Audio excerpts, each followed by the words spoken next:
Let's talk about pricing. How does someone go about pricing themselves accordingly? And talk about both, let's say someone who's just getting into freelancing for the first time, how do they figure out their prices, opposed to someone who's really becoming a specialist and an expert?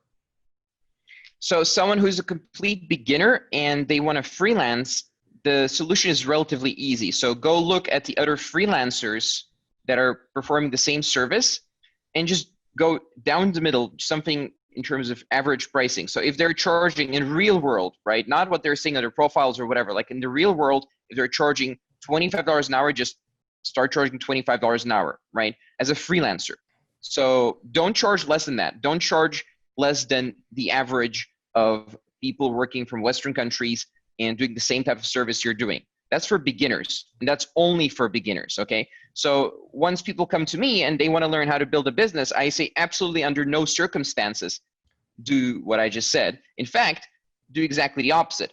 Don't look at anyone else and start charging fees that are not hourly at all and start charging fees that are monthly recurring based on a contract. So start locking people down on a 3-month contract or so. I've seen people even do 12 months. Okay. If you're delivering an awesome service that delivers results, there's nothing wrong with that. In fact, it increases client results. So start locking clients down on 3-month contracts or more and start charging thousands of dollars. And that's for a single service. So if you do one service, a good example is Facebook ads. If you know that in the industry, a decent agency charges 2.5K, then you can charge 2.5 to 4K as long as you deliver great results. And you can keep increasing that as the results improve for your clients. You can even attach things like profit shares, revenue shares, or even equity. So I've even seen some insanely good media buyers get equity in some businesses. So that's how you do it as an intermediate or advanced. So make sure that under no circumstance you charge, make sure you always charge enough so 30% of the money can go to amazing delivery if you're outsourcing it, okay? So whatever that number is that you need to pay your outsourcers, make sure that's no more than 30%.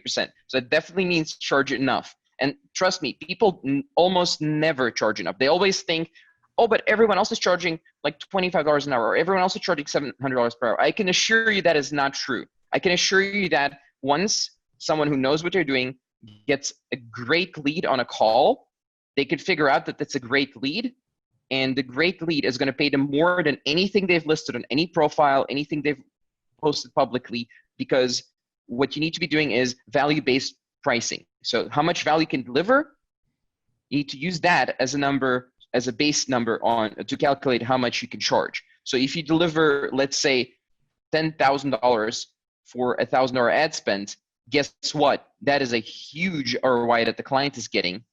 So you can charge a lot more than you're delivering, one-to-one if you're breaking even for them. So once you start niching down, of course, once you start figuring out your ideal client avatar, you can very easily figure out delivery, right? You're simplifying your life, you're simplifying your service, you're simplifying your business, and you're improving your results.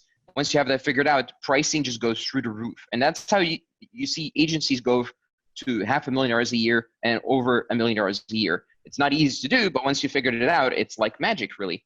Especially as your portfolio and your proof grows, because smart buyers, they depend on proof. Who did you work with? There's only 2 real questions that matter, right? So who do you work with and what are results? That's what smart buyers want to know, buyers with money.